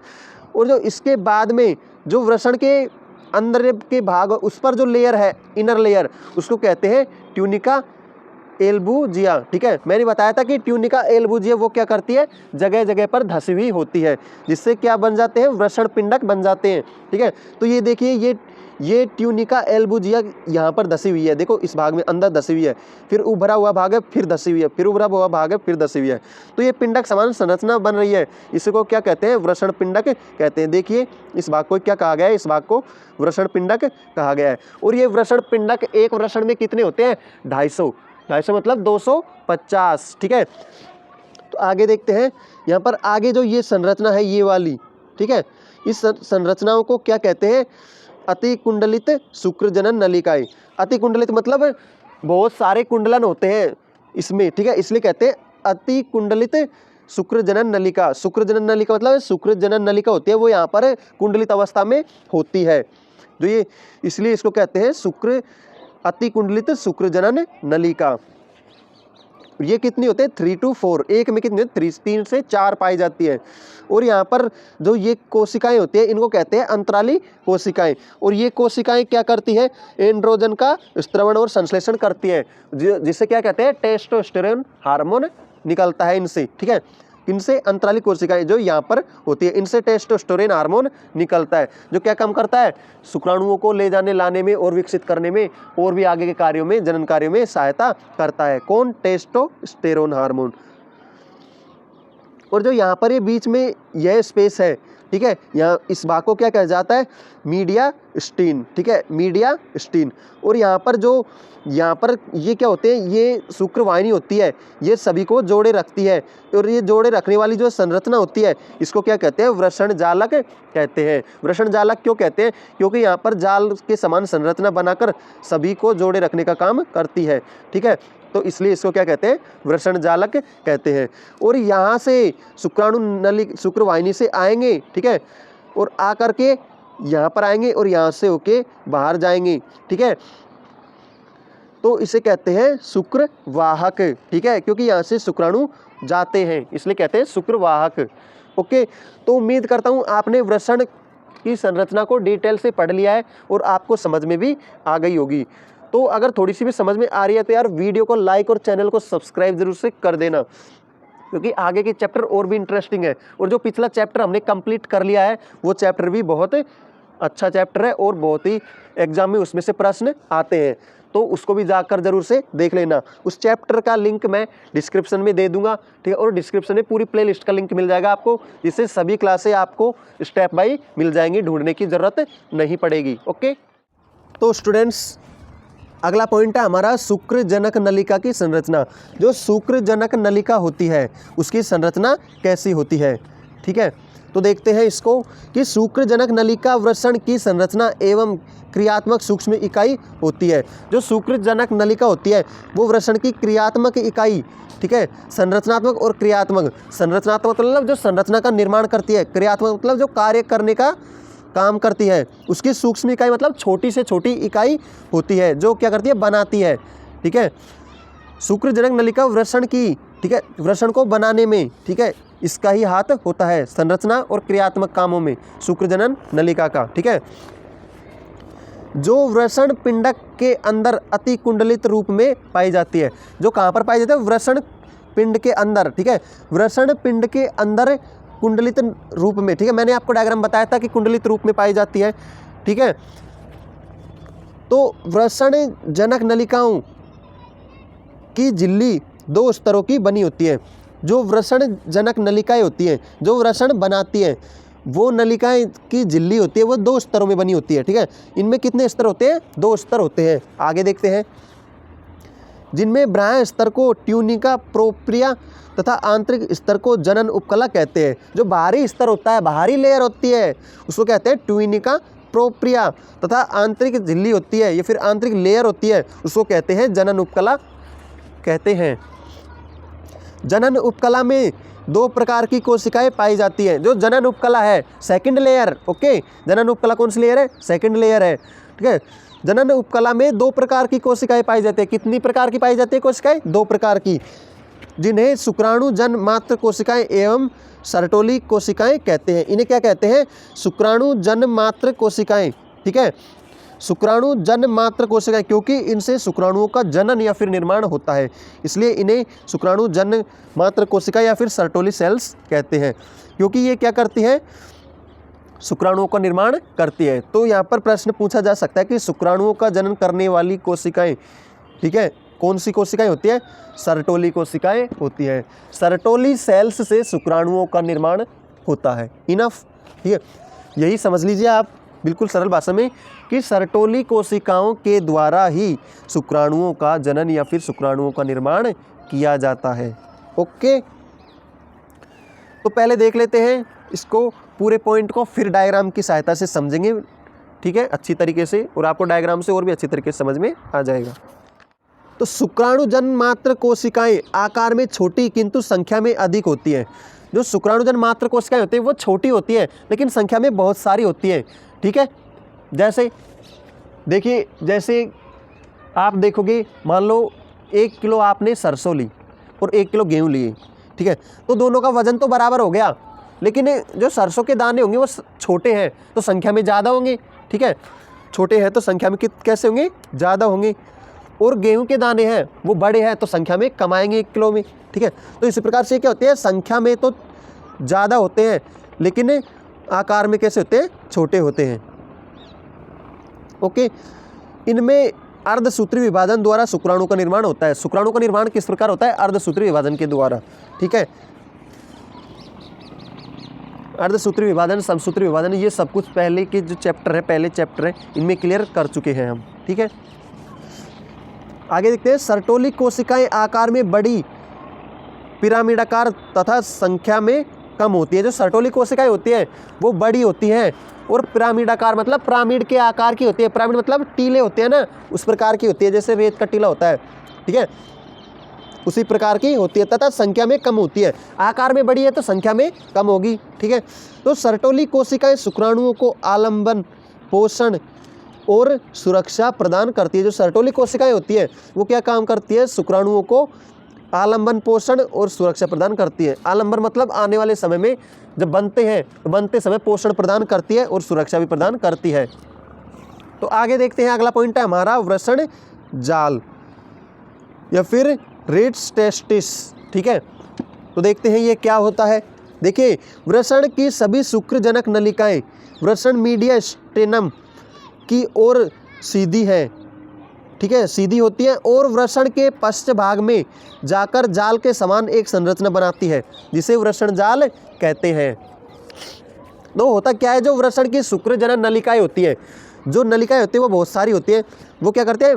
क्या कहलाती है? वृषण मीडियन स्टेनम कहलाती है। ठीक है, और इनकी ओर सीधी होती है। ठीक है, सीधी सीधी पाई जाती है बहुत सारी नलिकाएं। कौन सी नलिकाएं? शुक्रजनक नलिकाएं। और वृषण के पश्च भाग में जाकर जाल के समान संरचना बनाती है। जो वृषण के पश्च भाग में मतलब वृषण है, वृषण के पीछे की तरफ का जो भाग है वहाँ पर जाकर एक जाल समान संरचना बना लेती है, क्योंकि बहुत सारी होती है तो एक जाल के समान संरचना दिखाई देती है। इसी को वृषण जाल कहा जाता है। मैंने आपको चित्र में भी अच्छी तरीके से बताया था टेस्टिस के चित्र में कि वृषण जाल कहाँ पर होता है। आगे देखते हैं कि शुक्रवाहिकाएं क्या होती है। ठीक है, तो स्टूडेंट्स हम देखते हैं कि शुक्रवाहिकाएं क्या होती है, लेकिन इससे पहले मैं आपको बता दूं कि आप इस वीडियो को अंत तक ज़रूर देखिएगा, क्योंकि अगर आप इस वीडियो को स्किप करके देखोगे तो अगर कोई भी पॉइंट छूट गया, ठीक है, तो उससे अगर मान लो उस पॉइंट से ही प्रश्न पूछ लिया गया तो आपके बिल्कुल पूरी वीडियो को देखने का कोई मतलब नहीं रह जाएगा। तो एक एक टॉपिक को अच्छी तरीके से पेशेंस बनाकर क्लियर करते हुए चलिए। ठीक है, अगर आपने इस वीडियो को पूरा देख लिया और इस चैप्टर को यहाँ से पढ़ लिया तो आपको मैं विश्वास दिलाता हूँ कि इस चैप्टर के लिए और कोई वीडियोस या फिर और कोई लेक्चर्स देखने की या पढ़ने की ज़रूरत नहीं पड़ेगी, क्योंकि सभी टॉपिक्स इसमें क्लियर हो जाएंगे। तो अगला है हमारा शुक्रवाहिकाएं। शुक्रवाहिकाएं क्या होती हैं? देखिए, वृषण जालक की लगभग अनेक शुक्रवाहिकाएं वृषण के शीर्ष भाग से बाहर की ओर निकलती है, जो अधिवृषण के शीर्ष भाग में जाती है, जिन्हें शुक्रवाहिकाएं कहते हैं। जो वृषण जालक की लगभग अनेक शुक्रवाहिकाएं, जो वृषण जालक की अनेक मतलब बहुत सारी शुक्रवाहिकाएं जो नलिकाएं होती हैं, वृषण के शीर्ष भाग से बाहर की ओर निकलती हैं। जो वृषण का ऊपरी भाग होता है वहाँ से बाहर की ओर जाती है। कौन जाती है? जो शुक्रवाहिकाएं होती है वो वृषण के शीर्ष भाग से बाहर की ओर जाती है, जो अधिवृषण के शीर्ष भाग से जाती है। ठीक, कहाँ से जाती है? अधिवृषण मतलब जो ऊपर का भाग होता है वृषण का, इन्हें क्या कहते हैं? शुक्रवाहिकाएं कहते हैं। जो नलिकाएं जाती हैं, ठीक है, उन नलिकाओं को ही शुक्रवाहिकाएं कहते हैं। और कहाँ से जाती है? वृषण के शीर्ष भाग से। ओके, अगला पॉइंट है सेकंड हमारा सहायक जननांग। सहायक जननांग कौन कौन से होते हैं वो देखते हैं। अधिवृषण या फिर एपिडिडाइमिस, ठीक है, इंग्लिश में बोलते हैं इसे एपिडिडाइमिस। तो देखते हैं इसको अच्छी तरह से। वृषण के शीर्ष भाग से निकलने वाली सभी शुक्रवाहिकाएं मिलकर एक अत्यंत कुंडलित या फिर अर्धचंद्राकार जैसी आकृति बनाती है, जो वृषण के आधे भाग को ढके रखती है, तो उसे अधिवृषण कहते हैं। जो वृषण के शीर्ष भाग से निकलने वाली सभी शुक्रवाहिकाएं, जो वृषण का शीर्ष भाग होता है, ऊपरी भाग होता है, ठीक है, उससे निकलने वाली जो शुक्रवाहिकाएं होती है वो क्या करती है? एक कुंडलित अर्धचंद्राकार संरचना बनाती है। मतलब बहुत सारी होती है शुक्रवाहिकाएं, वो क्या काम करती है? एक जगह कुंडलित हो जाती है और एक अर्धचंद्राकार मतलब आधे चांद के आकार की संरचना या फिर आकृति बना लेती है, जो वृषण के आधे भाग को ढके रखती है। जो क्या करती है? वृषण के आधे भाग को ढक लेती है, तो उसे अधिवृषण कहते हैं। उसी को अधिवृषण कहते हैं। किसको? जो शुक्रवाहिकाएं होती है वो क्या करती है? वृषण के आधे भाग को ढक लेती है, ऊपरी भाग को, ठीक है, ऊपर से जो आधा भाग है उसको ढक लेती है अर्धचंद्राकार अवस्था में, ठीक है, इसी को कहते हैं अधिवृषण। ओके, अधिवृषण पक्षमाभयुक्त उपकला ऊतक से बनी एक नलिकाकार संरचना होती है। अधिवृषण क्या होती है? पक्षमाभयुक्त उपकला, पक्षमा मतलब रोमयुक्त संरचना वाली उपकला से बनी एक संरचना होती है, ठीक है, जो जीव के परिवर्धन के समय वृषणों के साथ साथ वृषण कोश में आ जाती है। जब जीव वृद्धि करता है, बड़ा होता है, तो वृषणों के साथ साथ कहाँ पर आ जाती है? वृषण कोश में आ जाती है। ओके, हमने पढ़ लिया कि अधिवृषण क्या होता है। तो देखते हैं अधिवृषण के कार्य। जो अधिवृषण होता है वो क्या क्या कार्य करता है उसको भी देख लेते हैं। शुक्रवाहिकाओं तथा शुक्रवाहक, ठीक है, के लिए शुक्राणु गमन हेतु मार्ग उपलब्ध कराते हैं। जो अधिवृषण होते हैं वो शुक्रवाहिकाओं और शुक्रवाहकों के लिए शुक्राणु गमन के लिए, ठीक है, शुक्रवाहिकाओं और शुक्रवाहक इनके द्वारा जो शुक्राणु गमन करते हैं, या फिर शुक्रवाहक मतलब शुक्रवाहिनी के लिए शुक्राणु गमन हेतु मार्ग उपलब्ध कराते हैं। शुक्राणुओं के जाने के लिए मार्ग मतलब रास्ता बनाने का काम करते हैं। कौन? अधिवृषण। तो अगला पॉइंट है अधिवृषण शुक्राणुओं को एकत्रित करता है और उनका पोषण और परिपक्वन करता है। जो अधिवृषण होता है वो शुक्राणुओं को एक स्थान पर इकट्ठा करता है और उनका पालन पोषण करता है और उन्हें परिपक्व करता है। मतलब परिपक्व मतलब शुक्राणुओं को परिपक्व करने का काम करता है। शुक्राणुओं की निषेचन क्षमता को बढ़ाता है। जो शुक्राणु होते हैं उनमें निषेचन क्षमता होती है। निषेचन क्षमता का मतलब क्या है? निषेचन करने की क्षमता या फिर निषेचित करके जीव को नया जीव उत्पन्न करने की क्षमता होती है, उसको बढ़ाता है। कौन? अधिवृषण। उसकी क्षमता में वृद्धि करता है मतलब परिपक्व करता है, अच्छे से उनका पालन पोषण करता है। अगला है हमारा शुक्रवाहक या फिर शुक्रवाहिनी, वासडेफेरेंसिया, ठीक है। तो देखते हैं इसको शुक्रवाहक या शुक्रवाहिनी क्या होता है। अधिवृषण के पूंछीय भाग से एक लंबी पेशीय नलिका उत्पन्न होकर वक्षण से होती हुई एक उदर गुहा में प्रवेश करती है, जो उसे शुक्रवाहक कहते हैं। तो देखिए, प्रत्येक शुक्रवाहक में पहुंचकर देखिए अधिवृषण के पुच्छीय भाग से एक लंबी पेशीय नलिका उत्पन्न होकर, ठीक है, जो अधिवृषण के पुच्छीय भाग से, पुच्छीय मतलब पीछे के भाग से, ठीक है, एक लंबी पेशीय नलिका उत्पन्न होकर, एक नलिका उत्पन्न होती है, पेशियों की एक नलिका उत्पन्न होती है, जो क्या करती है, वृषण नाल से होती हुई एक उदर गुहा में प्रवेश करती है। वृषण नाल से होते हुए कहाँ पर जाती है, उदर गुहा तक, तो उसे शुक्रवाहक कहते हैं। यह एक नलिका होती है, ठीक है, जो क्या काम करती है, शुक्राणुओं को पहुंचाने का काम करती है। ओके, तो अगला पॉइंट है हमारा कि प्रत्येक शुक्रवाहक उदर गुहा में पहुंचकर अपनी ओर की मूत्रवाहिनी के साथ एक लूप बनाती है, फूली हुई संरचना बनाती है, ठीक है। जो प्रत्येक शुक्रवाहक होती है, ठीक है, शुक्रवाहक होता है प्रत्येक, वो क्या काम करता है, उदर गुहा में पहुंचकर, उदर गुहा में मतलब शुक्रवाहक कहाँ पर जाता है, उदर गुहा में जाता है, और अपनी ओर की मूत्रवाहिनी के साथ, जो मूत्रवाहिनी होती है, जिस तरफ की उदर गुहा की शुक्रवाहक की और जो मूत्रवाहिनी होती है, मूत्रवाहिनियाँ दो होती है, ठीक है, उनसे क्या होता है, जुड़ जाती है, मूत्रवाहिनी से जाकर लूप बना लेती है, फिर जुड़ जाती है और एक फूली हुई संरचना बनाती है। क्या मूत्रवाहिनी, ठीक है, और शुक्रवाहक एक स्थान पर जुड़कर एक फूली हुई संरचना बनाते हैं, और उस संरचना को क्या कहते हैं, तुम्बिका कहते हैं, ठीक है।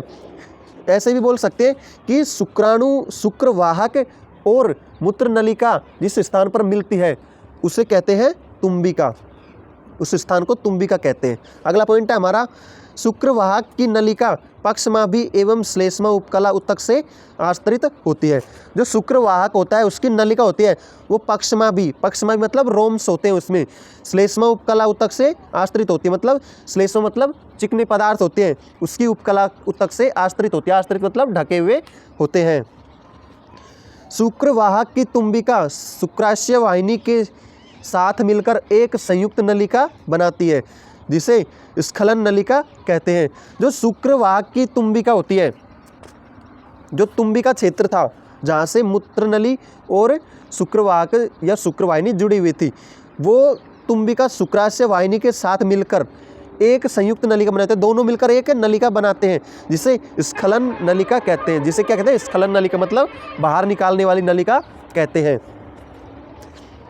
शुक्रवाहक, अब देखते हैं शुक्रवाहक क्या होता है। जब डायग्राम में देखेंगे हम तो सब कुछ हमें डिटेल से समझ में आ जाएगा। तो शुक्रवाहक क्या होता है, तो शुक्रवाहक के कार्य देखते हैं। शुक्रवाहक देख लिया हमने क्या होता है, अब इसके कार्य देखते हैं। शुक्रवाहक का मुख्य कार्य अधिवृषण से शुक्राणुओं को शुक्राशय में पहुंचाना है। वो क्या करेगा, अधिवृषण से शुक्राणुओं को शुक्राशय तक पहुंचाता है शुक्रवाहक, ठीक है। अगला है हमारा मूत्रमार्ग या फिर यूरेथ्रा। तो देखते हैं इसको, दोनों तरफ की स्खलनीय नलिकाएं एक मांसल नलिका रूपी संरचना में खुलती है, जिसे मूत्रमार्ग या फिर स्खलन नलिका कहते हैं। जो दोनों तरफ की नलिकाएं होती है वो कहाँ पर खुलती है, एक मूत्रमार्ग में खुलती है, ठीक है, उसी को क्या कहते हैं, मूत्रमार्ग या फिर यूरेथ्रा कहते हैं।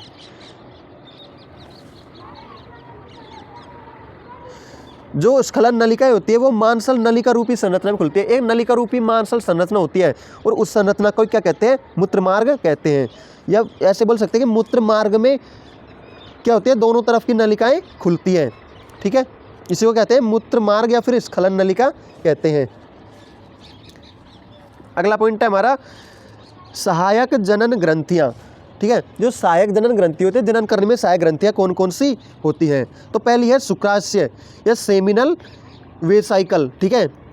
तो यह नर में पाई जाने वाली एक जोड़ी सहायक ग्रंथि होती है, नर में पाई जाने वाली एक जोड़ी सहायक ग्रंथि है, जो क्या काम करती है, जो जनन क्रिया में सहायता करती है। यह किस में पाई जाती है, नर में पाई जाने वाली एक जोड़ी सहायक ग्रंथि है। एक जोड़ी मतलब संख्या में 2, समझ गए होंगे। ये उदर गुहा में मूत्राशय के पश्च भाग में उपस्थित होती है। उदर गुहा में मूत्राशय के पश्च भाग, मूत्राशय के पीछे के भाग में उपस्थित होती है, ठीक है। इनमें दोनों तरफ शुक्रवाहिनियाँ आकर खुलती हैं, जो मूत्राशय के पश्च भाग में उपस्थित होती है।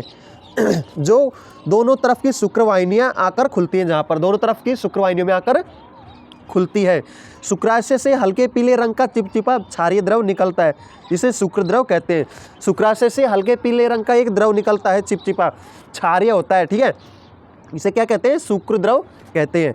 अगला है हमारा, शुक्र द्रव में फ्रक्टोज शर्करा, कैल्शियम, प्रोटोग्लैडियस और सेमिनोजेलिन नामक प्रोटीन पाई जाती है। जो शुक्र द्रव होता है उसमें क्या क्या पाया जाता है? फ्रक्टोजन शर्करा पाई जाती है, कैल्शियम पाया जाता है, प्रोटोग्लैडिन्स पाया जाता है, ठीक है, और सेमिनोजेलिन नामक प्रोटीन पाई जाती है। ये प्रोटीन्स के नाम है। ये सब चीज़ें पाई जाती है, किसमें पाई जाती है? शुक्र द्रव में पाए जाते हैं। ओके, शुक्र द्रव वीर्य का लगभग 60% भाग बनता है। जो शुक्र द्रव होता है वो वीर्य का 60% भाग बनाता है। ओके, कभी कभी क्या होता है, वीर्य अलग आता है और शुक्र द्रव अलग आता है। ओके, शुक्र द्रव रंगहीन होता है, जैसे एक द्रव जैसे जल होता है उसी प्रकार से शुक्र द्रव भी होता है, जो क्या करता है लगभग 60% भाग बनाता है वीर्य का। ओके, शुक्र द्रव में उपस्थित फ्रक्टोज शर्करा के ऑक्सीकरण से शुक्राणुओं को गमन करने के लिए एटीपी के रूप में ऊर्जा प्राप्त होती है। जो शुक्राणुओं को गमन करने के लिए ऊर्जा प्राप्त करने का काम कौन करता है? फ्रक्टोज शर्करा के ऑक्सीकरण से, ठीक है। फ्रक्टोज शर्करा का जब ऑक्सीकरण होता है उससे क्या होता है? उन शुक्राणुओं को गति करने के लिए ऊर्जा दी जाती है, ऊर्जा प्राप्त होती है गमन करने के लिए, आगे जाने के लिए। किसके रूप में? एटीपी के रूप में। एटीपी फुल फॉर्म क्या है? Adenosine triphosphate. ओके, तो अगला है हमारा प्रोस्टेट ग्रंथि, ठीक है। इसे पुरस्थल ग्रंथि या फिर पुरुष नर जनन ग्रंथि भी कहते हैं। तो देखते हैं इसको। यह ग्रंथि मूत्राशय के नीचे स्थित होती है। यह ग्रंथि कहाँ पर होती है? मूत्राशय के नीचे। यह एक बहुपिंडित ग्रंथि होती है, जिसका प्रत्येक पिंड एक सूक्ष्म नलिका के द्वारा मूत्रमार्ग में खुलता है। ये एक बहुपिंडित होती है, मतलब बहुत सारे पिंड होते हैं इस ग्रंथि में, ठीक है, जिसका प्रत्येक पिंड एक सूक्ष्म नलिका के मूत्रमार्ग में खुलता है। इसका प्रत्येक पिंड मतलब हर एक पिंड कहाँ पर खुलता है? सूक्ष्म नलिका के द्वारा, छोटी छोटी नलिकाओं के द्वारा मूत्रमार्ग में ही खुलता है। इस ग्रंथि के द्वारा एक विशेष गंधयुक्त पतले दूध या क्षारीय द्रव का स्त्रवण होता है, जो वीर्य लगभग 25% भाग बनाता है। ओके, इस द्रव को प्रोस्टेट द्रव कहते हैं। जो इस ग्रंथि के द्वारा, कौन सी ग्रंथि के द्वारा? प्रोस्टेट ग्रंथि के द्वारा एक विशेष गंधयुक्त, जिसमें गंध होती है, ठीक है, और पतले दूधिया मतलब पतला मतलब लिक्विड दूधिया रंग का क्षारीय द्रव स्त्रवित करता है, जो 25% भाग होता है वीर्य का। 60% भाग तो क्या था? शुक्र द्रव, और 25% भाग क्या है? यहाँ पर 25% भाग है गंधयुक्त पतले दूधिया क्षारीय द्रव, ठीक है, ये है 25%। तो कितना हो गया? 60, 70, 80, 85% भाग कंप्लीट हो गया है वीर्य का। ओके, तो इस द्रव को प्रोस्टेट द्रव कहते हैं। जो 25% द्रव होता है वीर्य का, इसको क्या कहते हैं? प्रोस्टेट द्रव कहते हैं।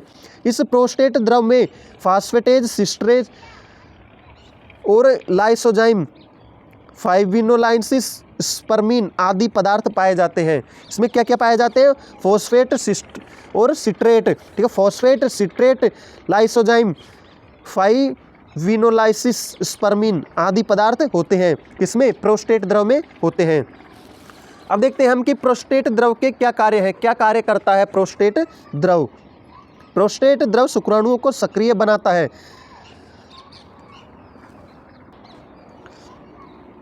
और वीर्य के स्पंदन को रोकता है। मतलब प्रोस्टेट द्रव क्या करता है? शुक्राणुओं को सक्रिय करता है, ठीक है, सक्रिय मतलब उत्तेजित करता है, और वीर्य के स्पंदन को रोकता है। वीर्य को स्पंदन मतलब जमने से रोकता है। वीर्य जम जाएगा तो बाहर शुक्राणु कैसे जाएंगे, ठीक है, तो उसको रोकने का काम कौन करता है? प्रोस्टेट द्रव करता है।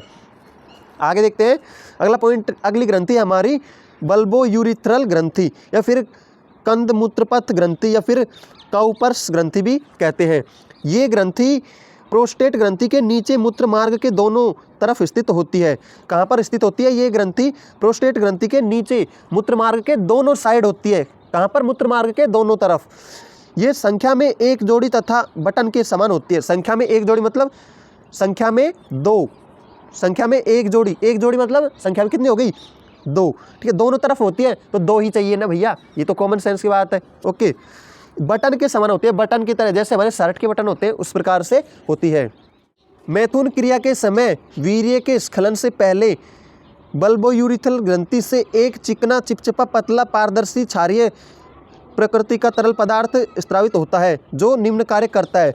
जो मैथुन की क्रिया होती है जब वीर्य स्खलन होने से पहले बल्बोयूरिथल ग्रंथि द्वारा एक चिकना चिपचिपा पदार्थ स्रावित किया जाता है जो क्या होता है पारदर्शी और क्षारीय होता है, तरल पदार्थ स्रावित होता है जो क्या कार्य करता है। देखिए जो उसका कार्य क्या है, बल्बोयूरिथल ग्रंथि से जो निकलता है उसका कार्य देखिए, मैथुन के दौरान शीशन में स्नेहक प्रदान करना। जो मैथुन होगा, मैथुन की क्रिया होती है, मैथुन मतलब निषेचन की क्रिया होती है, उस वक्त जो शीशन होता है, जो शीशन होता है उसकी जो नलिका होती है उसको चिकना करता है। पहले वीर्य आने से पहले यह ग्रंथि एक पदार्थ, चिकना पदार्थ निकालकर उसको क्या करती है, चिकना या स्नेहक प्रदान करती है। यह मूत्र मार्ग की अम्लीयता को नष्ट करके क्षारीयता बनाता है।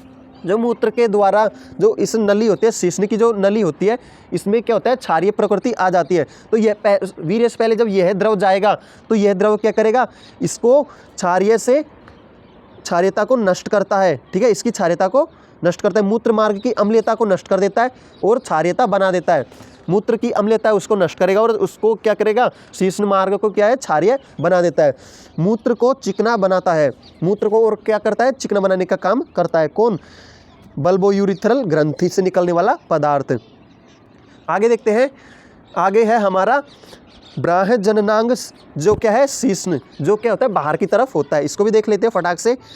यह पुरुष का नर जननांग व मैथुनांग होता है जो पुरुष के श्रोणी क्षेत्र में वृषण कोष के ऊपर स्थित होता है। जो शीशन होता है वो क्या होता है, पुरुष का नर जननांग होता है, वह मैथुनांग होता है जो पुरुष के श्रोणी क्षेत्र से वृषण कोष के ऊपर स्थित होता है। वृषण कोष जो आपने पढ़ा था, वृषण कोष कहाँ पर था, मैंने आपको बताया था, और वृषण कोष से जस्ट ऊपर की साइड होता है कौन, शीशन। यह एक लंबी बेलनाकार उच्छाई एवं अत्यंत संवेदनशील मानवीय संरचना होती है। ये कैसी होती है, लंबी होती है, लंबाई में अधिक, और बेलनाकार, बेलनाकार मतलब बेलन के आकार की गोल संरचना होती है जो क्या होती है अत्यधिक संवेदनशील होती है। संवेदनशील मतलब छूने से ही उत्तेजित हो जाती है, मानवीय संरचना है, यह है मानव की ऐसी संरचना है। तो आगे देखते हैं, शीशन का अंतिम भाग ग्लांस पेनिस कहलाता है। जो शीशन होता है उसका अंतिम भाग है उसको क्या कहते हैं, ग्लांस पेनिस या फिर शीशन मुंड कहलाता है, ठीक है, जो एक पतली त्वचा से ढका रहता है जिसे अग्रछद कहते हैं या फोर स्किन कहते हैं। वो क्या होता है, वो भाग होता है वो पतली त्वचा से घिरा हुआ होता है, उसको क्या कहते हैं, अग्रछद या फिर फोर स्किन कहते हैं। जो इसका अगला भाग होता है शीशन मुंड का भाग, ठीक है, वो क्या होता है, या फिर ग्लांस पेनिस, ठीक है, उस भाग को क्या करता है, ढका हुआ एक स्किन होती है, ढकने की एक स्किन होती है, वो ढकने का काम करती है, उसी को अग्रछद या फिर फोर स्किन कहते हैं। तो अगला है हमारा मानव मादा स्त्री जनन तंत्र, ठीक है।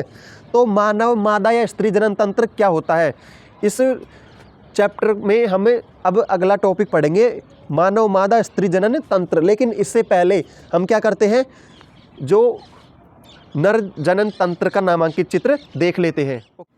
लेकिन उससे पहले क्या करते हैं, हम शुक्राणु जन नलिकाओं की आरेखित काट का दृश्य देख लेते हैं। यहाँ पर यह एक गोलाकार संरचना के रूप में होती है जहाँ पर मध्य में क्या होते हैं, शुक्राणु होते हैं जो गति करने का काम करते हैं, और यहाँ पर यह कोशिका होती है सर्टोली कोशिका जो क्या करती है, पालन पोषण करने का काम करती है। और यहाँ पर एक चारों तरफ एक उपकला पाई जाती है, इसे जनन उपकला कहते हैं। और यहाँ पर ये हिस्से पाए जाते हैं, यह भाग इसको कहते हैं ट्यूनिका प्रोपिया। और यहाँ पर ये सेल्स होती है, ये क्या होती है, शुक्राणु मात्र सेल्स जो क्या काम करती है, शुक्राणु को बनाने का काम करती है। और यहाँ पर होते हैं ये संयोजी ऊतक जो क्या काम करते हैं, इनको जोड़ने का काम करते हैं। और यहाँ पर होती है अंतराली या फिर लेडिंग कोशिकाएं जो क्या काम करती है, टेस्टोस्टेरोन को स्रावित करने का काम करती है। ये वाली सेल्स है, ये कौन सी है, अंतराली सेल्स या फिर अंतराली या फिर लेडिंग कोशिकाएं जो क्या काम करती है, टेस्टोस्टेरोन को स्रावित करने का काम करती है। इस प्रकार से शुक्राणु जन नलिकाओं की संरचना होती है। अब फटाक से देख लेते हैं कि नर जनन तंत्र की संरचना कैसी होती है। आप देख सकते हो कि नर जनन तंत्र की संरचना किस प्रकार होती है। इसमें हम आपको दिखाते हैं। सबसे पहले जो हमारा मुख्य भाग, जो नर जनन तंत्र का मुख्य भाग होता है वृषण, वो यहाँ पर होता है, यहाँ पर दोनों टांगों के बीच में, ठीक है। यहाँ पर मैंने बताया था वक्ष भाग में, ठीक है। ये यहाँ पर ये संरचना है, ठीक है। इसको क्या कहते हैं, यह संरचना एक थैली रूपी संरचना है, इसको कहते हैं वृषण कोश। और वृषण कोश के अंदर, ठीक है, एक जोड़ी या फिर संख्या में 2 वृषण होते हैं, ठीक है। यह भाग है क्या है, वृषण। इसकी दूसरी तरफ एक और वृषण है, ठीक है। और यहाँ पर ये नलिका होती है, ठीक है। और इस नलिका को कहते हैं शुक्रवाहक, जो यहाँ से शुक्राणुओं को लेकर जाती है। और यहाँ पर एक भाग होता है, इसको कहते हैं स्खलनीय वाहिका। और यहाँ पर यह एक मलाशय होता है, जो पीछे की तरफ गुदा भाग में खुलता है। और यहाँ पर जो ये भाग होता है, इसको कहते हैं कंद मूत्रपथ ग्रंथि। यहाँ पर एक ग्रंथि होती है, इसको कहते हैं कंद मूत्रपथ ग्रंथि। ओके, तो यहाँ पर ऊपर की तरफ एक नलिका रूपी संरचना होती है, इसको कहते हैं मूत्रवाहिनी। और यहाँ पर ये संरचना होती है, इसको कहते हैं शुक्राशय, ठीक है। और यह भाग है, ये क्या है, मूत्राशय। और ये नीचे की तरफ ये ग्रंथि शुक्रवाहक, ये मैंने आपको बता ही दिया। और यहाँ पर प्रोस्टेट, यहाँ पर जो ये भाग है, इसको कहते हैं प्रोस्टेट या फिर पुरुस्थ, ठीक है। और जो ये वाला भाग है, ये क्या है, पूरा शीर्ष्ण लिंग, ठीक है। और इसमें जो ये नलिका है, ये होती है मूत्रमार्ग। और जो यहाँ पर ये आगे वाला भाग होता है, इतना भाग, इसको कहते हैं शीर्ष्ण मुंड। और इसके बाहर की तरफ एक स्किन पाई जाती है, मैंने अभी आपको बताया है स्किन, ठीक है, जो इसको कवर करने का काम करते हैं शीर्ष्ण मुंड को, ठीक है। इसे कहते हैं अग्र छद, ठीक है, अग्र छद कहते हैं इस स्किन को, ठीक है। तो आपको जो मानव जनन तंत्र है, उसमें नर जनन तंत्र का नामांकित चित्र और पूरी थ्योरी से आपको सब कुछ समझ में आ गया होगा। ठीक है, अगर आपको थोड़ा सा भी समझ में आया है तो वीडियो को लाइक और चैनल को सब्सक्राइब जरूर से कर देना, ठीक है। और इस वीडियो को अपने दोस्तों के साथ, स्टूडेंट्स के साथ ज़रूर से शेयर करना। और इसके नेक्स्ट पार्ट को देखने के लिए आपको यहाँ पर क्या होगा, मैं डिस्क्रिप्शन में प्लेलिस्ट का लिंक दे दूंगा और पूरी प्लेलिस्ट में आपको सभी चैप्टर्स स्टेप बाय स्टेप मिल जाएंगे। तो नेक्स्ट वीडियो में हम पढ़ेंगे कि मादा जनन तंत्र क्या होता है। मादा जनन तंत्र के बारे में डिटेल से पढ़ेंगे इस चैप्टर में। इस वीडियो में हमने क्या पढ़ा था, नर जनन तंत्र के बारे में बहुत ही डिटेल से पढ़ा था, सारे पॉइंट्स अच्छे से कवर किए थे।